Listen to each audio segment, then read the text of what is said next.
जिन्ना को मार देता भगवान बन जाता कंट्री में। दाऊद इब्राहिम मिल जाए तो हम उसके एक पैर पे पैर रख को खींच दें। एक भी आदमी इस मुल्क में नहीं मारा गया। ईश्वर अल्लाह तेरे नाम, इनको बुद्धि दे भगवान। ये गांधी की टीआरपी क्यों बढ़ा रहे हो? अरे भारी भीड़, कोई नहीं बचा सकता था भगत सिंह को। आपने कभी सोचा हम इस आदमी की क्यों इज्जत करते हैं? अगर इन लोगों पर सुनकर आपने राय बनाई,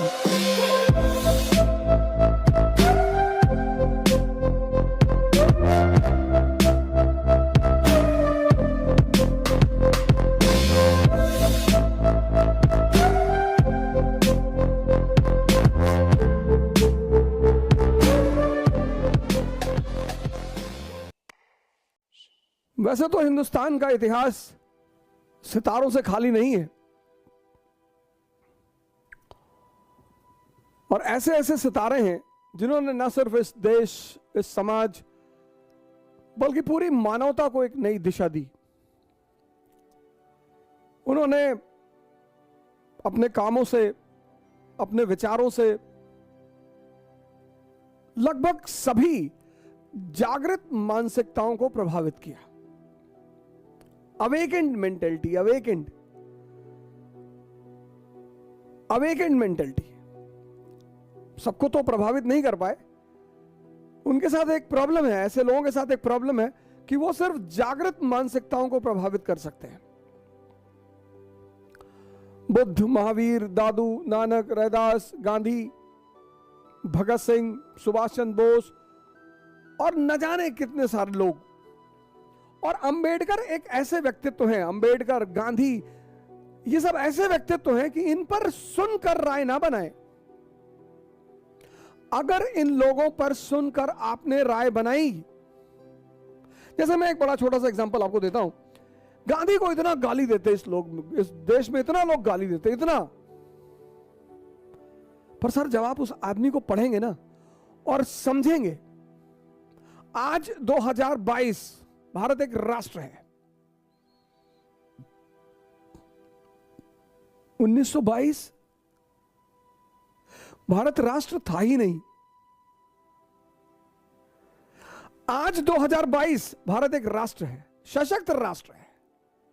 दुनिया में एक हस्ती है इस देश की, लेकिन राष्ट्र के नाम पर आज भी लोगों को इकट्ठा करना मुश्किल है।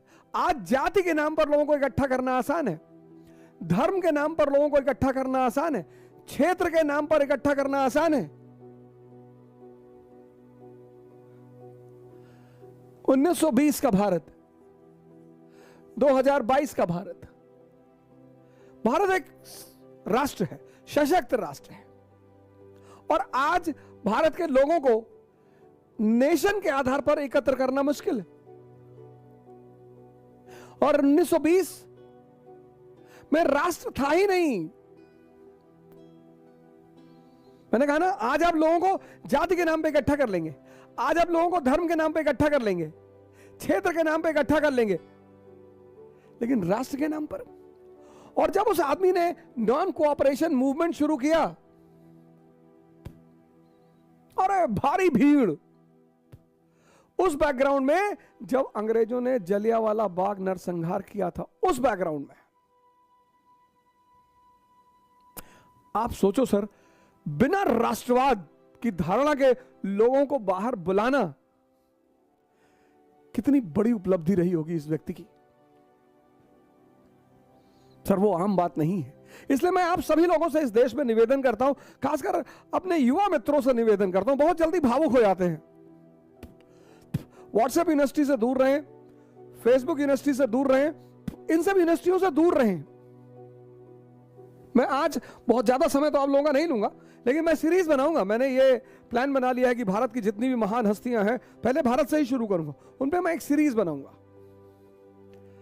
अंबेडकर, गांधी, भगत सिंह, सुभाष चंद्र बोस, पूरी सीरीज। अब उसमें जो भी समय लगे, जब भी शुरू हो, नौजवान क्रांति के अगले हिस्से में यही कहानी चलेगी।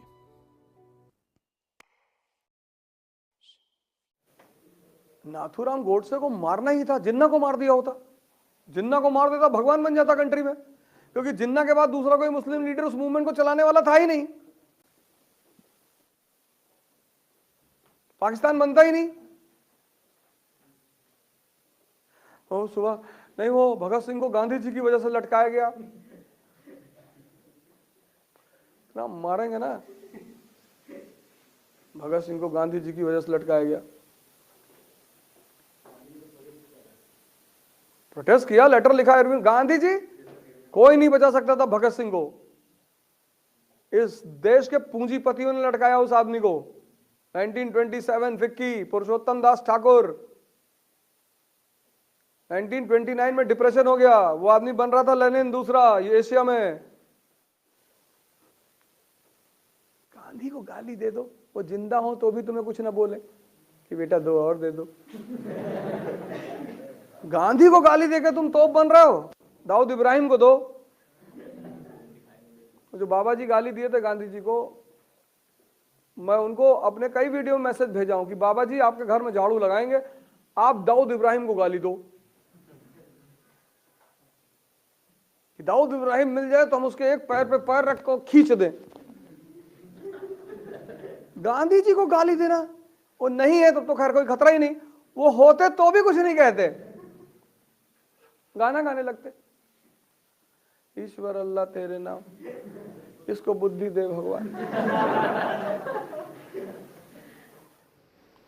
आप पढ़ते को स्ट्रेस लेकर पढ़ना है मुझे नहीं, समझना है।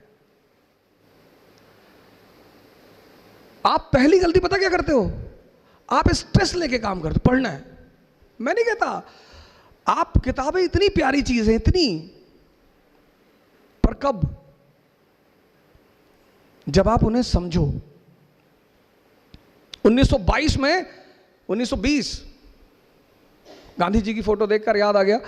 अब अगर मैं सबकी फोटो देखकर आपको कहानी सुनाऊं तो ये तो चलता रहेगा, तो गांधी जी पे मैं मसले को खत्म करूंगा।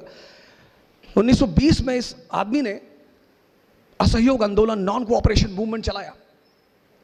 ब्रिटेन की पार्लियामेंट ने अपने वॉइसरॉय से कहा कि मूवमेंट को रोको, ये गांधी की टीआरपी क्यों बढ़ा रहे हो, रोको मूवमेंट। रीडिंग वॉइसरॉय था, उसने कहा सर हम नहीं रोक सकते। बोले क्यों? बोले सर ये जो सत्याग्रही है ना, ये भजन गा रहे हैं सर सड़क पे, ईश्वर अल्लाह तेरे नाम, इनको बुद्धि दे भगवान। अब जो आदमी आपके लिए दुआ मांग रहा है, मैं आपके सामने गन लेके खड़ा हूं, आप कह रहे हो कि मालिक इसको सद्बुद्धि दे दे, तो अगर मेरे अंदर इंसान है तो मैं आपका पैर छू लूंगा तुरंत, मारने का सवाल ही नहीं उठता। आपने कभी सोचा हम इस आदमी की क्यों इज्जत करते हैं? इसलिए नहीं कि ये आदमी नंगा रहता था ना, वो बात नहीं है। फिर अब गांधी जी कपड़ा नहीं पहनते थे, ऐसे बहुत सारे लोग नहीं पहनते। 1922 में चौरी चौरा एक जगह है यूपी में, वहां का पुलिस स्टेशन जला दिया, पुलिस वालों को जला दिया, सरकार पे सीधा हमला। सरकार ने कहा मारेंगे इन लोगों को, खूब मारेंगे। वही घटना, सेम वही घटना 2010 में हुई। आदरणीय बाबा रामदेव रामलीला ग्राउंड में करप्शन के खिलाफ लड़ाई लड़ रहे थे। India against corruption, very good, बहुत अच्छा, आपको लड़ो, आपको हक है, आप हिंदुस्तान के नागरिक हो, डेमोक्रेसी है, आप लड़ो। सरकार ने उन्हें आदेश दिया कि 12 बजे के बाद रामलीला ग्राउंड छोड़ देना। अब सरकार, हमें सरकार के आदेश, हम करप्शन के खिलाफ लड़ रहे हैं, हम सरकार से थोड़ी लड़ रहे हैं, हमें चले जाना चाहिए था। पर बाबा वो बात नहीं समझ पाए। आगे क्या हुआ कहने की जरूरत ही नहीं। लेकिन 1922 में उस आदमी को यह बात समझ में आई, उसने मूवमेंट को रोक दिया। उसे पता था मुट्ठी भर लोग हैं, मुट्ठी भर, सरकार बहुत मारेगी, इनको इतना मारेगी कि ये दोबारा आंदोलन पर आएंगे नहीं। तो जैसे ही चौरी चौरा का कांड हुआ, गांधी स्टॉप्स द मूवमेंट, खत्म कर दिया मूवमेंट। कहा I don't have faith in violence, मुझे हिंसा में विश्वास नहीं है। अरे सरकार ने कहा एक हफ्ता रख लो, बोले हाँ ही नहीं। एक भी आदमी इस मुल्क में नहीं मारा गया,